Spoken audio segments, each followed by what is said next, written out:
Baik, untuk membuka acara perbaktian kita pada malam hari ini, kita sama-sama bangkit berdiri. Kita buka lagu Sio nomor 83, Berserah kepada Yesus.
Baik, terima kasih Bapak Kumendong yang sudah membawakan satu kabar yang baik untuk kita semua untuk selalu hidup sehat. Kita akan lanjutkan acara selanjutnya. Kita sama-sama bangkit berdiri karena kita akan menyanyi lagu tema kita.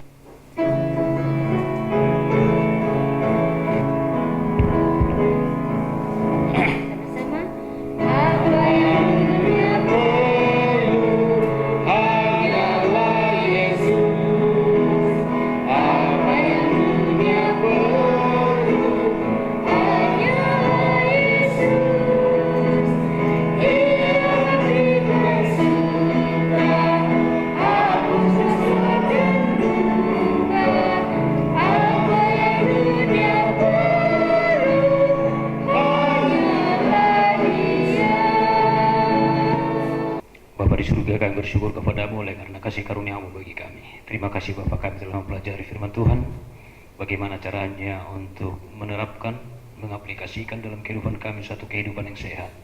Tolong kami ya Bapa, agar kiranya melalui pelajaran ini kami boleh aplikasikan dalam kehidupan kami boleh hidupkan. Memberkati hamba-Mu Bapak Erlin Kumendong yang telah menyampaikan pekabaran kesehatan, biarlah kiranya Roh Kudus tetap bekerja dalam hatinya dan Engkau memberikan kesehatan yang sempurna, dan berkat-berkat surgawi boleh menjadi bagiannya. Terima kasih Bapak, oleh karena Roh Kudus juga akan bekerja dalam hati kami, yang akan mengubahkan kehidupan kami Bapak, sehingga kami menjadi orang-orang yang berpengharapan, dan ciri-ciri khas orang berpengharapan itu ada dalam kehidupan kami. Di dalam nama Yesus kami berdoa. Amin. Malam ini kita akan mempelajari satu pelajaran yang berikutnya, yaitu lanjutan dari pelajaran kita tadi malam. Tadi malam kita sudah mempelajari bagaimana kehidupan orang-orang yang berpengharapan atau dasar pengharapan yang pasti. Sekarang kita akan mempelajari satu pelajaran berikut, yaitu ciri khas orang yang berpengharapan. Hanya ada dua ciri khasnya, yaitu mengenal dan mengasihi Allah. Banyak dari antara kita berkata bahwa kita sudah mengenal Allah, tapi belum tentu juga Allah mengenal kita. Kita sering berkata juga bahwa kita mengasihi Allah, tapi belum tentu juga dalam aplikasinya kita sudah mengasihi siapa? Mengasihi Allah. Allah mengenal kita melalui penurutan kita. Nahum 1 ayat 7, Tuhan itu baik, Ia adalah tempat pengungsian pada waktu kesusahan. Ia mengenal orang-orang yang berlindung kepadanya. Siapa yang dikenalnya? Mengenal orang-orang yang berlindung kepadanya. Saya mau tanya kepada kita, kepada siapa kita berlindung? Ya, kita jawab sendiri. Kalau benar-benar kita berlindung kepada Tuhan, saudara, Dia sangat mengenal kita, Dia akrab dekat dengan kita, karena kita selalu berkomunikasi dengan Dia. Kemudian ayat berikut, ciri khas orang yang berpengharapan itu mengenal Allah, 1 Yohanes 2:4. Barang siapa berkata aku mengenal Dia, tetapi ia tidak menuruti perintahnya, ia adalah seorang pendusta dan dalamnya tidak ada apa? Tidak ada kebenaran. Sekiranya saudara dan saya mengatakan saya sudah kenal Allah, oh betul, kita mengenal Allah. Tapi kalau kita tidak ikuti kehendaknya, yang kita ikuti kehendak kita sendiri, kita adalah seorang apa? Pendusta. Dan di dalam kita tidak ada apa? Di dalam kita tidak ada kebenaran. Ya bohong, bohong namanya kalau istilah sekarang. Kita katakan kita kenal Allah, tapi yang kita ikuti kehendak kita bukan perintah siapa, bukan kehendak Tuhan. Itu kebohongan. Kemudian mengenal Allah artinya adalah mengenal hukumnya. Ya, mengenal Allah itu artinya mengenal hukumnya. Kalau saya kenal misalnya Bapak Oscar, saya tahu beliau, saya tahu rumahnya di mana, saya kenal bagaimana kehidupannya, saya tahu siapa ibu istrinya, saya tahu siapa anaknya, sudah kenal. Kalau hanya kenal Bapak Gunung, saya kenal beliau, saya kenal, ya. Mungkin bukan hanya beliau yang saya kenal, istrinya, anak-anaknya, rumahnya di mana, kenal. Jadi mengenal Tuhan dalam 2 Petrus pasal 3 ayat 17 sekarang, tetapi kamu saudara-saudaraku yang kekasih, kamu telah mengetahui hal ini sebelumnya, karena itu waspadalah supaya kamu jangan terseret ke dalam kesesatan orang yang tak mengenal hukum. Ada banyak orang bengkaku mengenal Allah tapi tidak mengetahui hukum siapa? Tidak mengenal hukum Allah. Ini hukum kesehatan kita sudah pelajari, itu termasuk dari hukum Allah, ya. Karena Allah lah yang menciptakan kita, Dialah yang memberikan kepada kita hukum bagaimana supaya kita bisa hidup apa? Hidup sehat. Mengenal Allah, ciri khas orang mengenal Allah itu adalah 1 Yohanes 2:3, dan inilah tandanya, ini tanda bahwa kita mengenal Allah, yaitu jikalau kita menuruti perintah-perintahnya. Mungkin kalau kita lihat di anak-anak kita, lebih hebat anak-anak menuruti perintah guru daripada menuruti perintah siapa? Orang tua lebih takut. Kenapa? Kalau guru mungkin bisa dipanis langsung atau dihukum langsung, atau mungkin nilainya akan jauh lebih rendah. Kalau orang tua sudah sehari-hari temannya. Sekarang kita mau tanya, kita panggil apa kepada Tuhan kita? Panggil Bapak. Kalau kepada Pak Camat, Pak atau RT RW, kepada siapa kita lebih takut? Umumnya kepada mereka daripada kepada siapa? Bapak, yang kita sebut Bapak, orang tua kita. Itulah sebabnya seringkali kita lebih taat kepada peraturan RT RW daripada kepada peraturan siapa? Kepada peraturan Bapa kita yang di surga itu, yaitu Allah Bapa kita, ya. Bagaimana caranya supaya kita tetap mempertahankan ciri-ciri ini? Saudaraku, Mazmur 43 ayat 5 dikatakan, mengapa engkau tertekan? Ya. Mengapa engkau tertekan, hai jiwaku, dan mengapa engkau gelisah dalam diriku? Berharaplah kepada siapa? Berharaplah kepada Allah, sebab aku bersyukur lagi kepadanya, penolongku dan laku. Yang menjadi masalah sekarang ini adalah kita tahu bahwa kita orang Kristen, kita mengakui bahwa kita mengenal Allah, tapi jarang kita berharap kepada Allah. Kita seringkali seperti pelajaran tadi malam, kita seringkali berharap kepada apa yang paling dekat dengan kita, yang dapat dilihat oleh siapa? Yang dapat dilihat oleh mata. Sementara Allah kita nggak bisa lihat mungkin. Tapi bagi orang yang punya iman pada malam ini dan sepanjang hidup kita katakan Allah itu sangat dekat. Kalau kita lihat dengan apa? Lihat dengan iman. Ya, katakan kita sering tertekan. Kita mungkin seperti tadi malam kita berbeban berat, ya hampir-hampir tidak ada harapan. Itu masalahnya adalah hanya satu masalah, karena kita tidak berharap kepada Allah. Seringkali kita berharap kepada manusia, berharap kepada hal-hal yang di dunia ini. Saudaraku, jenis hukum Allah bagi orang yang berharap kepadanya ada 10 hukum moral. Ya.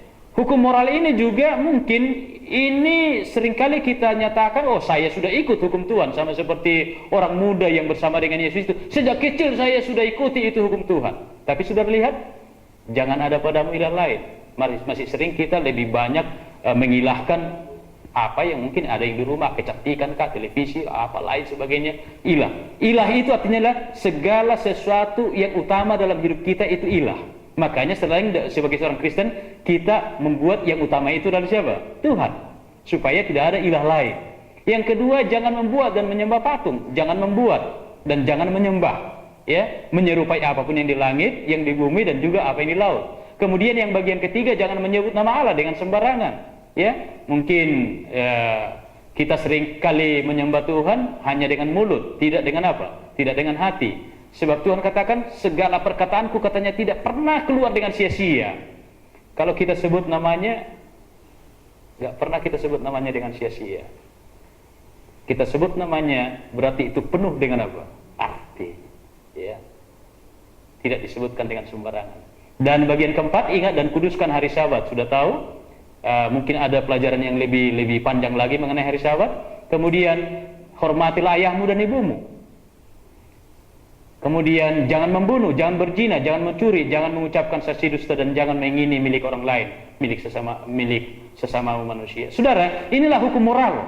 Hukum moral yang tidak pernah berubah mulai dari zaman kekekalan sampai zaman kekekalan. Artinya bahwa hukum moral ini adalah bagian dari karakter Allah. Bagian dari tabiat siapa? Bagian dari tabiat Allah. Kemudian ada lagi hukum upacara. Jenis hukum Allah bagi orang berharap itu kepadanya ada hukum upacara. Hukum upacara ini digenapi di dalam apa? Di dalam diri Yesus Kristus, seperti korban-korban keselamatan telah disalibkan dalam diri Yesus, disalib apa? Salib Golgota. Kolose 2 ayat 17 berkata, semuanya ini hanyalah bayangan dari apa yang harus datang, sedang wujudnya ialah Kristus. Bukan hukum moralnya. Hukum moral itu bukan bayangan, tetapi itu adalah karakter. Ya, karakter siapa? Karakter Allah. Ya. Sementara hukum upacara ini adalah bayangan. Kenapa bayangan? Sejak manusia jatuh dalam dosa, tadi malam kita pelajari Adam itu harus menyembelih korban. Apa? Domba, seekor domba. Ya, domba. Dan domba itu adalah bayangan dari anak domba. Anak domba itu siapa? Yohanes katakan, inilah anak domba Allah yang melepaskan kita dari dosa, atau yang mengampuni dosa kita. Yaitu siapa? Yesus Kristus sendiri. Jadi semuanya ini hanyalah bayangan. Makanya ini domba-domba, korban-korban domba ini adalah bayangan dari apa yang harus diderita Yesus. Itulah yang disebutkan bahwa kalau ada orang berkata bahwa semua hukum Allah sudah itu bayangan, itu bukan bayangan. Tapi yang menjadi bayangan adalah hukum apa? Hukum upacara. Kolose pasal 2 ayat 17. Itu bayangan dari apa yang sudah datang, yaitu wujudnya ialah siapa? Wujudnya ialah Kristus sendiri. Ya. Itulah sebabnya dalam Kisah pasal 16 ayat 31 kita pelajari tadi malam, jawab mereka, percayalah kepada Tuhan Yesus Kristus dan engkau akan selamat, engkau dan sesi rumahmu. Makanya kita nggak perlu lagi kalau kita berdosa nggak bawa domba lagi. Kita percaya, datang kepada Kristus, berharap kepadanya. Baru kita bagaimana? Kita selamat dan sesi rumah kita selamat. Siapa sesi rumah kita? Anak-anak kita, semua anggota keluarga kita dalam rumah tangga. Oke? Ini hukum upacara. Kemudian ada lagi hukum kesehatan, ya, hukum kesehatan seperti yang kita sudah pelajari. dalam tubuh yang sehat memang terdapat jiwa yang sehat. Orang yang sakit-sakitan, kalau seperti kita sakit, sulit kita untuk bagaimana membayangkan bagaimana kita melakukan pekerjaan Tuhan semaksimal mungkin. Hukum kesehatan 1 Korintus 10:31, aku menjawab, jika engkau makan, jika engkau minum, jika engkau melakukan sesuatu, lakukanlah semuanya itu untuk kemuliaan siapa? Kemuliaan Allah. Tadi malam ada kita pelajari dalam kesehatan, seimbang semua. Makan seimbang, minum seimbang, ya. Bekerja juga seimbang, tidak ada yang berlebihan, ya. Semua yang seimbang ini, itulah yang kita lakukan. Kalau makan juga, kalaupun itu yang sehat, kalau tidak seimbang lagi, kebanyakan juga nggak jadi sehat lagi itu Pak ya. Begitu ya, kalau sehat pun itu, tapi kalau sudah kebanyakan, jadi tidak sehat juga. Minuman yang sehat juga, kalau kebanyakan nggak sehat juga. Ya, pekerjaan yang baik juga kalau berlebihan kita lakukan dalam satu kali melakukannya juga tidak baik. Tapi Allah mengajar kita hukum kesehatan 1 Korintus 10:31. Kalau makan, minum atau melakukan sesuatu, lakukanlah itu semuanya untuk kemuliaan Allah. Artinya ada apa? Ada keseimbangan. Kita lakukan semuanya itu adalah untuk kemuliaan Allah, bukan untuk kesenangan kita sendiri. 1 Korintus 6:19, atau tidak tahukah kamu bahwa tubuhmu adalah bait Roh Kudus yang diam di dalam kamu, Roh Kudus yang kamu peroleh dari Allah, dan bahwa kamu bukan milik kamu sendiri. Ini tubuh kita ini bukan milik kita sendiri, tapi milik siapa? Milik Allah. Roh Kudus Tuhan yang diam di dalam kita. Ini baitnya loh, baitnya. Itulah sebabnya di dalam 1 Korintus 3:17 katakan, jika ada orang yang membinasakan bait Allah, maka Allah akan membinasakan dia. Sebab bait Allah adalah kudus, dan bait Allah itu siapa? Kita sendiri. Ya. Jadi kalau kita makan sembarangan, kita masukkan alkohol lain sebagainya ke dalam tubuh kita, itu berarti kita bukan membunuh diri kita sendiri, tapi kita sedang membinasakan bait siapa? Bait Allah. Dan siapa yang membinasakan bait Allah, karena bait Allah itulah kudus, maka dia akan dibinasakan. Karena bait Allah itu adalah siapa? Diri kita sendiri. Jadi di akhir zaman pada waktu Kristus datang, hanya dua pilihan, kebinasaan atau kekekalan. Setiap orang yang sudah membinasakan bait Allah dengan mengkonsumsi segala sesuatu sesuai dengan keinginannya, seleranya, maka yang menjadi bagiannya adalah apa? Kebinasaan. Bukan Allah yang membinasakan dia, tapi pilihannya lah yang membinasakan dia, karena sudah diamarkan, ya. Makanan saat zaman air bah, ya, pada waktu zaman air bah, Kejadian 7 ayat 1 dan 2, berfirmanlah Tuhan kepada Nuh, masuklah ke dalam bahtera engkau dan seisi rumahmu, dari segala binatang yang tidak haram haruslah kau ambil 7 pasang jantan dan betinanya, tetapi dari binatang yang haram 1 pasang, ya. Jadi yang tidak haram 7 pasang, yang haram 1 pasang. Inilah yang disebutkan dengan makanan apa? Makanan darurat, ya, makanan darurat. Setelah kita belajar pelajaran kesehatan, makanan asli ternyata Kejadian 1:29 adalah apa? Biji-bijian, ya, dan pohon-pohonan yang memiliki buah yang berbiji. Tapi setelah makanan di saat air bah ini, itulah sebabnya Allah memberikan satu aturan kepada Nuh. Masukkan ke dalam bahtera 7 pasang yang tidak haram. Kenapa? Kalau dimakan pun 1 pasang, masih ada 6 pasang lagi. Kalau dimakan pun 2 pasang, berarti masih ada berapa pasang lagi? Masih ada 5 pasang lagi. Tapi kalau yang haram ini memang nggak bisa dimakan. Sebab kalau 1 pun dimakan nggak berkembang biak lagi, ya, sama sekali. Jadi ini aturan yang luar biasa. Kita nggak perlu berdebat dengan Tuhan. Kalau Tuhan katakan haram ya haram. Kalau Tuhan katakannya halal ya halal. Kita nggak perlu perdebatkan ini dan itu lain sebagainya. Karena apa? Karena Tuhan pencipta kita. Kita nggak sanggup berdebat dengan Dia, ya. Oke. Dari binatang halal, Imamat 11 ayat 3, yang memamah biak dan kuku belah. Kalau kaki 4, ya, dia memamah biak, kuku belah. Saya pikir kita sudah mengerti ini semua, ya. Dari pelajaran kesehatan yang kita pelajari, ya, mungkin kita sudah tinggalkan ini yang berkaki-kaki, ya. Masih ada yang makan berkaki-kaki, ya, mudah-mudahan kita nggak senang lagi makannya, tapi mungkin dalam keadaan terpaksa mungkin dimakan. Dari ikan yang halal, Imamat 11 ayat 9, yang bersirip dan bersisik. Dari burung yang halal, yaitu Imamat 11 ayat 13, burung yang tidak buas. Sebenarnya nama-nama burungnya ada di situ, tapi di situ disebutkan adalah pemakan biji-bijian, ya, burung-burung yang pemakan biji-bijian. Kemudian Imamat 11 ayat 20, yang merayap dan bersayap adalah kekejian, dan Imamat 11 ayat 22, beberapa jenis belalang. Saudara-saudara, orang yang berharap kepada Allah harus jeli melihat ini. Jeli melihat karena apa? Pencipta kita Allah. Kita bukan milik kita sendiri, tapi milik siapa? Milik Allah. Ya, milik Allah sendiri. Kita lihat yang halal seperti ini, ya. Inilah yang memamah biak tadi yang berkaki 4, ya, berkuku belah. Memamah biak berkuku belah. Ya, ini seperti pemakan biji-bijian, ya. Ini bagian ikan-ikan tadi yang walaupun itu sebenarnya sudah harus kita apa? Ini dia berkaki 4, berkuku belah tapi tidak memamah. Ini haram semua ini, ya. Ada sate kelinci. Siapa makan sate kelinci? Di daerah apa ini banyak sekali saya lihat sate kelinci. Agak sulit dibedakan yang mana sate kelinci, mana sate ayam, mana sate itu. Yang penting nggak usahlah makan sate-satenya, ya. Nggak usah makan sate-satenya supaya nggak susah membedakannya, ya. Oke. Saudara, Allah memberikan kepada kita aturan semuanya. Pemakan binatang haram lenyap sekaligus. Ini firman Tuhan, bukan firman orang Advent. Bukan juga firman seorang pendeta, bukan juga kata-kata seorang ahli Alkitab, tidak. Yesaya 66 ayat 16, sebab Tuhan akan menghukum segala yang hidup dengan api dan dengan pedangnya, dan orang-orang yang mati terbunuh oleh Tuhan akan banyak jumlahnya. Mereka yang menguduskan dan mentahirkan dirinya untuk taman dewa-dewa dengan mengikuti seorang yang ada di tengah-tengahnya, itu para penyembah berhala itu, yang memakan daging babi dan binatang-binatang jijik serta tikus, mereka semuanya akan apa? Lenyap sekaligus. Demikianlah firman siapa? Demikian firman Tuhan, lenyap sekaligus, ya, firman Tuhan.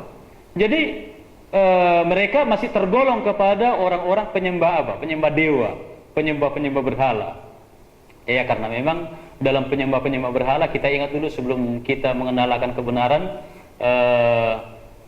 pada umumnya kalau kita sudah pergi ke kuburan itu bawa, ya, daging babi lah, apalah semuanya sebagai persembahan kita ke sana, ya. Oke, terima kasih. Tapi firman Tuhan katakan bahwa semuanya itu akan lenyap sekaligus.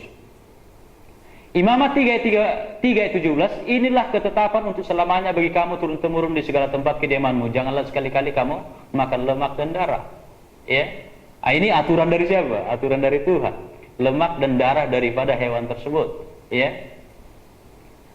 Hindari minuman alkohol. Amsal 23 ayat 31, semua makanan dan minuman yang beracun, tembakau, kopi dan teh dan yang lain yang mengganggu kesehatan. 1 Korintus 10 ayat 31. Kenapa? Saudara, sadar atau tidak sadar, selama ini mungkin kita merasa ini tubuh milik saya, ini tubuh adalah dilahirkan oleh mama saya. Tapi malam ini kita belajar bahwa tubuh saya, tubuh saudara itu bukan milik kita, tapi milik siapa? Milik Tuhan. Tubuh kita ini bukan sekedar tubuh, tapi tubuh kita ini adalah bait siapa? Bait Roh Kudus. Ya, bait Roh Kudus, bait Allah. Ya, bait Allah. Karena apa? Karena kita, ya Tuhan, ya, mari sebelum kita mulai kebaktian, mari kita mengundang Roh Kudus tinggal dalam hati kita. Lalu kita undang Roh Kudus dalam hati kita. Berarti hati kita sudah menjadi bait siapa? Bait Roh Kudus. Coba kita bayangkan betapa hebatnya itu. Dalam waktu yang sama begitu kita keluar, Roh Kudus keluar, lalu kita konsumsi yang lain-lain. Roh Kudus nggak mau lagi datang. Sehingga apa yang terjadi? Banyak kita hanya waktu berbakti, waktu berdoa itu hanya merasa dekat dengan Tuhan. Begitu kita keluar dari pintu gereja atau pintu tempat perbaktian, sudah bebas pikirannya, tidak tahu kemana-mana lagi, tidak ada Roh Kudus lagi mengendalikan, tapi dikendalikan oleh apa? Matalah, pikiran, selera kita semuanya. Oke? Jenis hukum Allah bagi orang yang berpengharapan, hukum sipil. Dalam hukum sipil, orang-orang yang menjadi umat Tuhan juga bukan orang-orang yang memberontak kepada pemerintah, tapi orang yang berharap kepadanya adalah Roma pasal 13 ayat 1, tiap-tiap orang harus takluk kepada pemerintah yang di atasnya, sebab tidak ada pemerintah yang tidak berasal dari Allah, dan pemerintah yang ada ditetapkan oleh Allah. Sebagai umat Tuhan, kita taat kepada pemimpin, taat kepada pemerintah. Tapi ada satu garis bawah yang kita harus lihat dalam Kisah 5 ayat 29. Tetapi Petrus dan Rasul menjawab, katanya, kita harus lebih taat kepada Allah daripada kepada manusia. Dan di bawah ini kita lihat, tunduklah karena Allah. Ya, tunduklah karena Allah. Jangan tunduk kepada Allah karena manusia, enggak. Tapi tunduklah karena Allah kepada siapa? Kepada semua lembaga manusia. Jangan dibalik. Jangan karena ada lembaga manusia menentukan bahwa hari Sabtu tidak bisa sekolah, tidak bisa ke gereja, lalu Kita nggak bisa nggak ke gereja hari Sabtu, harus bekerja, enggak. Tapi tunduklah kepada lembaga manusia karena siapa? Karena Allah. Artinya harus lebih taat kepada Allah daripada kepada manusia. Kalau ada satu aturan pemerintah yang bertentangan dengan aturan Allah, yang mana kita pilih? Kita harus lebih taat kepada Allah daripada kepada manusia. Ciri khas dari orang yang berharap kepada Allah itu adalah orang-orang yang memang taat kepada pemerintah karena mereka taat kepada Allah. Ya, bukan taat kepada Allah karena mereka taat kepada pemerintah, tapi taat kepada pemerintah karena mereka adalah taat kepada Allah. Dalam Matius pasal 22-21, berikanlah kepada kaisar apa yang wajib kamu berikan kepada kaisar, dan kepada Allah apa yang wajib kamu berikan kepada Allah. Saudara, sebagai umat yang sudah berharap sepenuhnya kepada Allah, Yesus ada di dunia ini dulu bersama dengan muridnya. Dia katakan, apakah kita bisa bayar pajak atau tidak? Dia jawab, coba berikan kepada saya keping uang itu. Gambar siapa yang ada? Gambar kaisar. Lalu Yesus jawab, berikanlah kepada kaisar apa yang patut diberikan kepada kaisar, dan berikan kepada Allah apa yang patut diberikan kepada siapa? Kepada Allah. Yang jadi masalah sekarang adalah kita jauh lebih taat kepada kaisar daripada kepada siapa? Kepada Allah. Kita takut pajak kita ke pemerintah itu terlambat, tapi kita tidak takut kalau nggak tahu apa yang kita mau berikan kepada Tuhan. Ya, apakah persembahan atau persepuluhan? Karena tidak ada seperti konsekuensi langsung. Kalau wajib pajak kan ada konsekuensi langsung, ya, ada konsekuensi langsung. Tapi kalau ini tidak ada konsekuensi langsung, itu hanya hubungan pribadi kita dengan Tuhan. Tapi malam ini kita diajar, ya, diajar melalui firman Tuhan. Berikanlah kepada kaisar yang wajib kamu berikan kepada kaisar, dan kepada Allah apa yang wajib kamu berikan kepada Allah. Dua-duanya seimbang. Kita harus lebih taat kepada Allah daripada kepada manusia. Berikanlah kepada kaisar apa yang wajib kamu berikan kepada kaisar, dan kepada Allah apa yang wajib kamu berikan kepada Allah. 1/10 itu kewajiban kita. Itu diberikan kepada siapa? Kepada Allah. 1/10 dari mana? Kalau Yakub berkata dalam Kejadian 28 ayat 22, dari segala sesuatu yang engkau berikan kepadaku akan selalu kupersembahkan 1/10 kepadamu. Dari segala sesuatu yang diberikan oleh siapa? Oleh Tuhan kepada kita. Kita berikan 1/10 kepada siapa? Kepada Tuhan. Itu 1/10. Itu 1/10 itu masih kewajiban kita, belum rasa syukur. Rasa syukur kita adalah melalui apa? Persembahan. Seperti yang kita sudah pelajari, persembahan inilah yang menjadi salah satu hal yang menunjukkan apakah kita selalu bersyukur akan berkatnya, akan pemeliharaannya, akan segala sesuatu.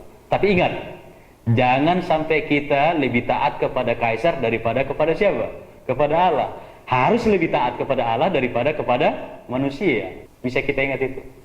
Itulah ciri-ciri orang yang berharap kepada siapa? Berharap kepada Allah.